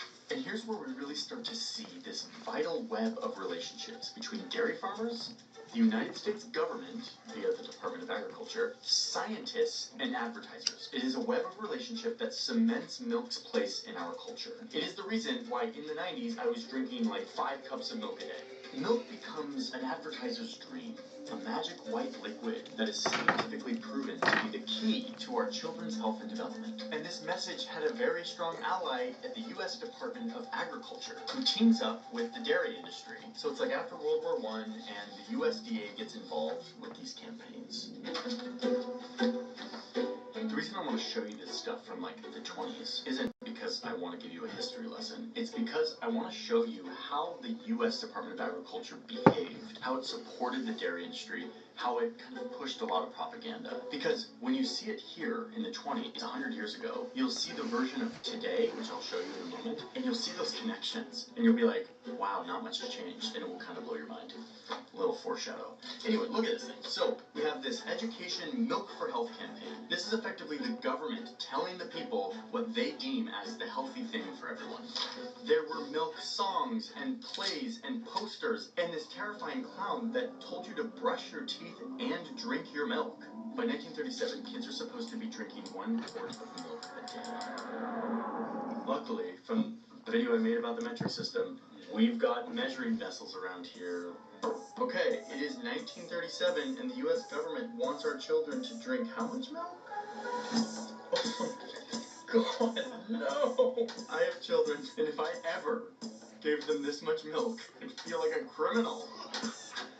And here's the USDA doing studies to scientifically prove that this is legit. It's not just advertisers. Look, the government is doing studies and publishing things. And now they are weighing children and measuring them to show that after this big milk campaign, the kids are taller and weigh more. And here they are with a bottle of milk and 2 graham crackers for lunch. Like, it truly is becoming the substance for children. And I mean, look at this. The smoking gun proof of it all. One of these rats had milk and the other didn't. These rats are the same age, and each of them have the same feed except for milk. Milk builds a strong and healthy body. Okay, but this isn't just advertising. This is like real science, right? It's like South Dakota State College, which is a real college, and the U.S. Department of Agriculture cooperating. Two authoritative institutions. Right? Well, like any science that is being done, you have to look at the interests here. It turns out that the people doing this science at South Dakota State College were receiving a bunch of money from the state legislature because South Dakota is a big dairy industry. So they fund this dairy science program, and suddenly all of these really positive dairy studies are coming out that, again, the USDA, who wants to protect its rural farmers, is helping support as well. Positive science means more dairy sales, which means supporting local rural economies, which means supporting America, which is so depressing to me. Yeah, I know this was like in the 20s and 30s, but like this same thing happens today. Science that is funded by certain industries with a certain agenda, and it just sort of muddies everything. Okay, but what about the economy? What happens when the Great Depression comes, and now Americans can't really afford milk? Usually, this would hit the dairy industry, and it would have to scale down, because now the demand for milk is way lower. But farmers weren't going to let this happen. They were becoming like royalty, and so they respond by going on strike, dumping a bunch of milk into the streets to artificially limit supply and drive the price back up, and to be like, F you government, where are you at? So to fix this, milk's new loyal ally, the U.S. government, steps in and passes a law that says that if the price of milk dips below the cost that it takes to produce it, instead of free market economics, where the dairy farmers would just make less of it, the government would step in and cover the cost difference. Let them keep making their milk. And now the government is really messing with the invisible hand, the market that helps supply and demand link up with each other at the right price. Once you start doing that, it's really hard to go back. So then add in another world war where even more farmers got into the milk game for him, and by the 50s, milk is cemented into the American psyche through years of creative storytelling, shaky scientific messaging, war, and a government who is more and more influenced by dairy farmers. The pattern repeats itself in the 70s. The economy is tanking, dairy farmers are struggling again, and who's here to save them? Jimmy Carter. There's a dream of a country wide and bound. Jimmy did what American leaders before him did. He bowed down before the massive dairy lobby and bailed out farmers once again. I am in favor of giving farmers an equal break. This time in the form of $2 billion going into the dairy industry to guarantee them high prices. And, crucially for our story, to buy the extra milk that nobody wanted. Suddenly, farmers who were broke had loads of cash, and they were incentivized to produce as much milk as possible because they knew the government would buy it from them. Okay, but wait, what is the government doing with all this milk? Milk spoils really fast. Okay, says Jimmy Carter and company, instead of buying the milk itself, let's also buy a bunch of stuff that uses milk, stuff that can be stored and forgotten about, like butter and powder and cheese. So the dairy farmers kept producing tons of milk and cheese, and the government at one point was buying a quarter of all cheddar cheese in America. But unsurprisingly, when your big customer is the U.S. government who is buying your cheese because America, you're not going to actually make a great product. One woman who grew up on this stuff wrote about it in an essay and described it as like poor man's Velveeta. Government cheese make the best grilled cheese you have ever had in your life. And this is really sad to me because dairy can be really cool. Like, I see France with a tradition of, like, brie and, like, camembert, and, like, Holland has Gouda. And we've got this American cheese, pasteurized processed cheese, which is kind of more like a cheese-like substance and isn't a product of, like, culture and, like, refining a craft. It's a product of modern industrial policies meant to protect farmers. And it's what helped the United States cement its place as the home of some of the worst cheese in the world. Where do you buy government cheese? You got to be on a special mailing. Government cheese is also the special ingredient. So this is how we ended up with a surplus of horrible cheese sitting in limestone caves in Kansas. By the 70s, there was 200 million pounds of extra cheese and other dairy products sitting here. And this is why the government started giving it away to food banks and to America's poor, the underserved that wouldn't be buying this cheese in the first place, so they weren't throwing off the other customers and driving the price down. Americans on welfare were disproportionately non-white, African, Asian, or Native American descendants, meaning they're way more likely to be lactose intolerant. See the section above about evolution and the milk gene and stuff? This cheese also flowed to schools and prisons. And now we're in the 90s, my childhood, where I'm drinking a lot of milk every day. And this is where the whole government advertising science thing gets a lot worse, in my opinion. My mom just always instilled in me, drink your milk. Drinking milk is awesome, as having 3 glasses of milk a day helped us to really stay lean and fit. The thing about the government getting involved in setting the prices for stuff is that once you start, it's really hard to go back. For some markets, that's okay, like insurance and electricity utilities. The government should be involved. But milk? Like, it's just a thing that people can choose to buy or not. Like, it should be left to the invisible hand to decide how much people actually want, how much they're willing to pay, and therefore how much firms should produce. But instead, the US government had created a totally distorted market with a bunch of fake demand, and in the process incentivizing farmers to make tons of milk that nobody wanted. And the problem is with these policies is the surplus was just getting bigger and bigger. At one point, the government literally had to start paying dairy farmers to stop producing milk, to slaughter their herds. But even that wasn't working. So what's the next solution? Well, they tried what they did in the 20s. Instead of getting the farmers to produce less, let's convince the people to drink more. So we pass a law that allows all the dairy farmers to pitch into this big fund that they can use for advertising and research, which are kind of becoming the same thing. And the USDA, the Department of Agriculture, becomes like the referee to make sure that like they're not like doing any false advertising. And this is where we get campaigns like this. Milk. It does a body good. And in the 90s, the unforgettable Got Milk campaign. Who shot Alexander Hamilton?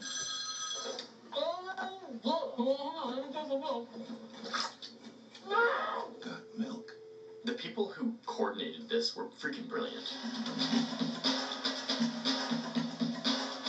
They turned Got Milk into like a cool thing that every celebrity wanted to be a part of. To the point where they're taking like way cheaper rates for these campaigns just because it was like the cool thing to do. This is how you get this huge variety of different celebrities all appearing in magazines and ads for milk. Not a particular brand of milk, just milk. Mr. Miller told me he never drinks milk. And these cool celebrities are telling us the story that milk builds strong bones. It has calcium and other essential nutrients. And that it even helps you lose weight.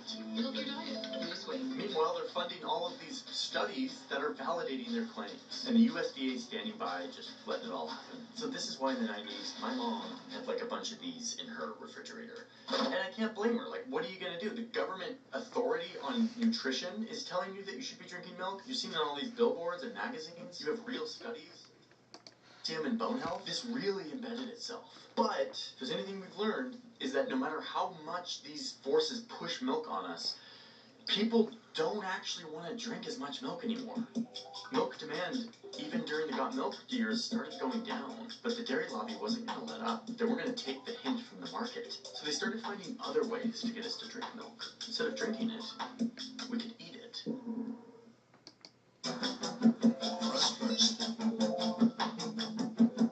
So the modern version of this is the dairy lobby looking at fast food restaurants, partnering with them to give us all kinds of cheesy things. You can't see it, but in all of these cheesy advertisements, the dairy lobby is there, lobbying and pushing to get more and more cheese in these products. The dairy industry literally has its own marketing agency called Dairy Management, whose goal it is to make this happen. They partner with fast food chains, and they give us stuff like Pizza Hut's 3-cheese stuffed crust pizza and the Summer of Cheese campaign, or, personal favorite, Taco Bell's steak quesadilla that has cheddar, pepper jack, mozzarella, and cheese sauce that increased dairy sales by 4%. This one product. That's because it uses 8 times more cheese than any other product on the menu.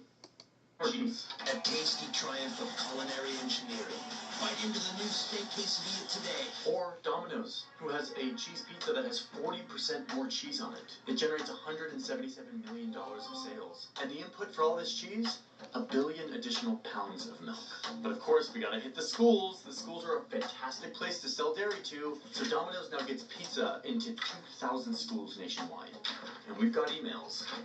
Here's an email between Pizza Hut and the Dairy Lobby's marketing agency, and they're talking about how to sell more pizza and more cheese. I mean, it's brilliant. If you're a marketing person, which is these people are advertisers, they're like, people aren't drinking milk as much.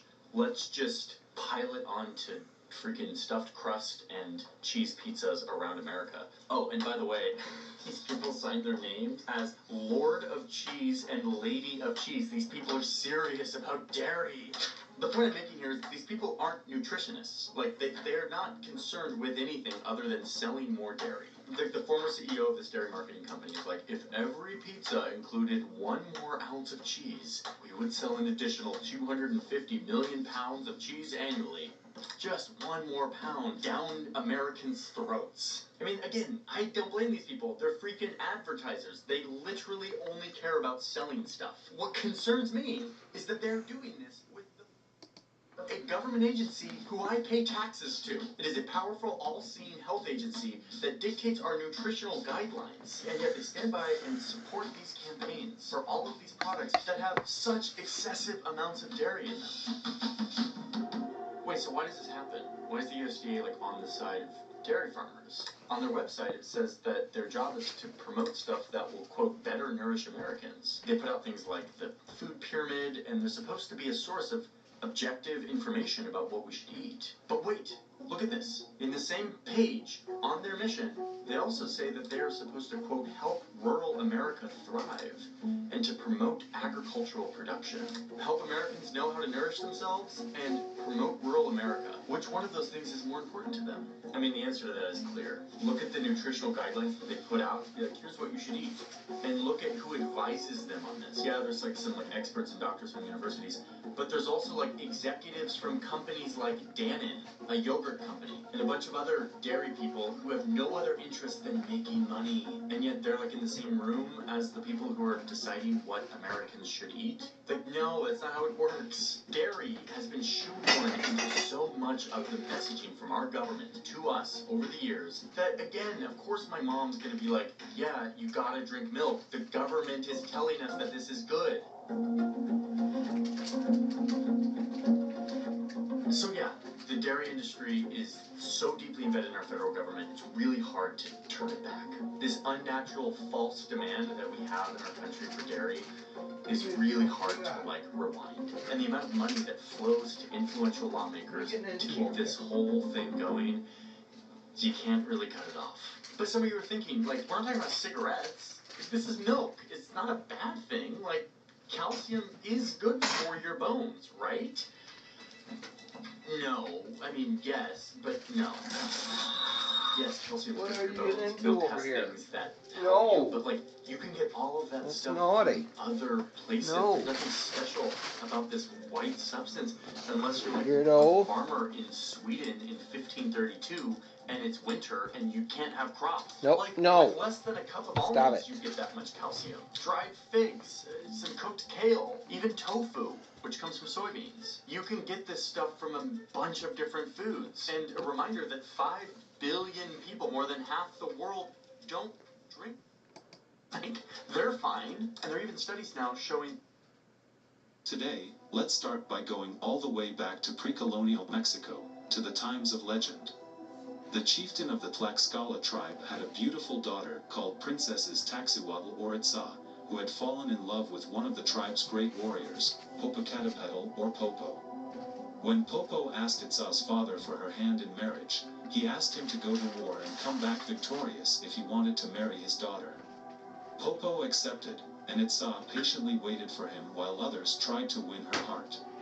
One day, in an attempt to mislead her, one of her other suitors told her that Popo had died, and Itzá, suffocated by the pain, died of a broken heart. When Popo came back and heard the tragic news, he decided to take Itzá to the top of a mountain to build a majestic tomb for her. Consumed by sadness, Popo sat next to his beloved and froze to death.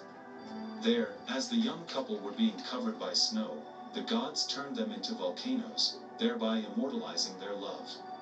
I am sorry to start this video in a rather unconventional way, but what are we without stories? And sometimes, it's a little refreshing to acknowledge how our ancestors wielded stories from things they did not really understand. and the trait to make up things as per our understanding, even if we know that what we are seeing cannot be true, has been passed on to us from generations. Take, for example, this image. What do you see? A mountainous landscape with the sun shining brightly in the sky. Well, what if I told you this isn't the sun? Welcome to Lab 360, it's time to explore. It's early evening in Mexico City. The date, January 24th, 2017. Being a popular tourist hub, it is only certain that there are many cameras around the country capturing images of Mexico's national monuments and cultural treasures. And then suddenly, something unexpected appears in the frame. A small white light appears to launch from the top of Popocatépetl volcano, also known as El Popo. Yes, it's the volcano from the legend. Anyway, if you look closely at the light, you see it flying up little by little until suddenly, boom! It explodes into a giant ball and looks exactly like the sun, but moving at a faster speed. And if you think that this is one of the instances that something strange has been seen over Mexico City, then let us show you what a second camera facing El Popo spotted on a different day. These glowing orbs seem to moving without any fixed trajectory, as if changing course as and when required. What are these? And are they any way related to this? We know that there have been several UFO sightings near volcanoes, and many ufologists believe that UFOs actually hide near active volcanoes as humans don't approach close to them. What's interesting here is that in the year 2021, at least 5 UFO sightings of bright lights flashing over the volcano have spotted and reported. So could it be that this thing here is not from Earth, but another world altogether? According to experts at history, it just so happens that a little bit to the right of that camera, over in the distance, there is Puebla International Airport, where aircraft are supposed to turn on their landing lights when they're below 10,000 feet. They use landing lights not only while landing, but also while taking off. And when one of the experts did the math, he found out that it all added up. Tracking radar reports and flight schedules from that day, he also found conclusive proof that it's an Airbus 321 that takes off from there and heads over to Cancun. Well, as they say, truth is always stranger than fiction, until proved otherwise. Moving on, if this is an Airbus 321, which we believe, what about these? Embers? Fireflies? Some sort of drones? The problem is, ambers and fireless don't stay lit for a long period, but these lights are. And add to that, these lights aren't acting like anything that I've ever seen. So what could these be? Secret government technology? Technology from the United States adversaries, or technology from an ancient civilization of this world, or maybe another? What do you guys think? Let us know your comments. Now, moving on from something that looked like the sun, to something that is our moon. The impact crater was at just prior to the subsolar point on the south side, and the floor of it, nearly there is one dark hole. Let's get the right side here. Calm down, Paul. Did you know that the Apollo 8 was originally intended to be an Earth orbital test of the lunar module? However, completion of the lunar module was behind schedule, and NASA wanted to maintain its launch schedule, with the goal of attempting the first lunar landing in summer 1969. Because of that, and in light of the highly successful Apollo 7 mission, NASA made the audacious decision to send Apollo 8 to the moon. The mission was a success, and this Apollo 8 view of Earth rising over the limb of the moon is one of the most iconic photos of the space age. But what many do not know is that something very strange happened during the mission while the astronauts were on board the spacecraft. Something that even NASA cannot explain even till this day. A strange light, like fire, with smoke coming out of it. On December 21st, 1968, the $113 million Saturn V rocket blasts off from the Kennedy Space Center. Within the next 10 minutes, the Apollo 8 reaches beyond the Earth's atmosphere, making it humanity's first mission into deep space. The world is ecstatic, the astronauts keep their calm.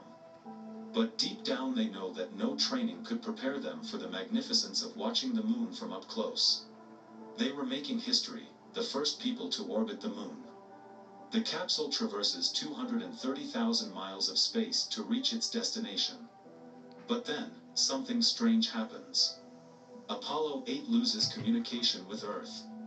A mild panic takes over mission control as scientists desperately try to re-establish contact. Meanwhile, the astronauts orbit the moon, becoming the first humans to reach such distance from our planet into deep space. The communication blackout remains for 45 minutes, as the world waits in anticipation. Ground control wouldn't know until they re-emerge from the far side of the moon. But as luck would have it, the spacecraft reappeared with all the crew members, unharmed and undamaged.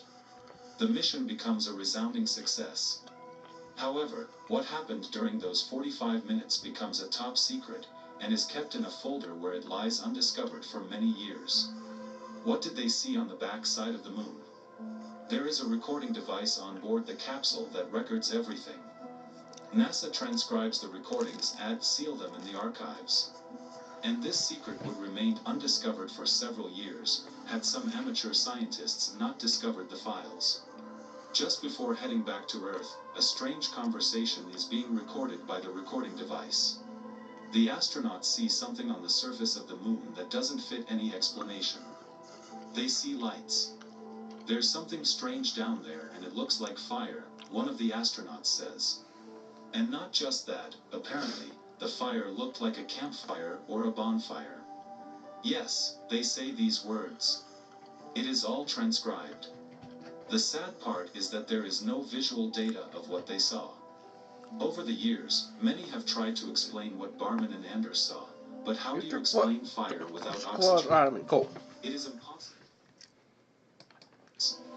Some scientists suggested that after reaching the lunar orbit, the Apollo craft, which jettisons at stage 3 rocket booster, could be the reason for the bonfire sighting. There is a little oxygen left in the fuel of a rocket, so maybe the debris crashed against the surface of the moon, resulting in what the astronauts saw. However, this theory couldn't hold the ground as NASA tracks the path of every separated booster, and the records contradict the theory. And hence, till date, the mystery remains a mystery. So what did the astronauts see? Well, we will have to wait, but looks like the wait time is narrowing down. With the upcoming Artemis manned mission, NASA will land the first woman and first person of color on the moon, using innovative technologies to explore more of the lunar surface than ever before. They will also collaborate with commercial and international partners and establish the first long-term presence on the moon. Then, from there we will use what we learn on and around the moon to take the next giant leap, sending the first astronauts to Mars. We wait with bated breath to find more interesting things on the moon. And maybe, we will finally have an answer to what the astronauts on board the Apollo 8 saw on the surface of the moon. Here's wishing a NASA all the very best.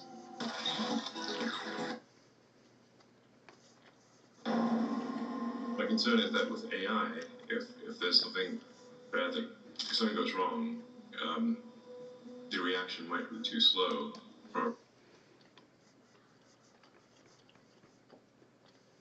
There are many strange phenomena that occur on Earth, some of which are still not fully understood by science. Some we have figured out, and the causes aren't natural, but the results look like a leaflet straight out of a best-selling science fiction novel. Some leave the brightest minds scratching their heads. This video is a little unusual than what we do here at Lab 360. You're about to get it. And every one of you that went against me, you're going to get it.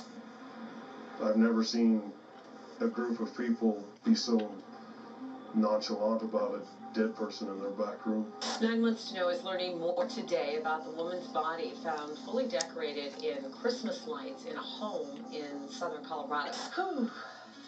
Did you folks wake up this morning and think, today I would like to go on a wild journey?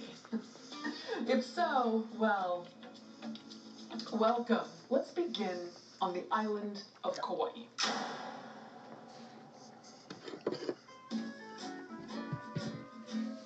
It's July of 2020, and Amy Carlson, aka Leah, aka Mom, aka Mother, aka Mother God, and her religious group Love Has Won arrived on Kauai from Crestone, Colorado.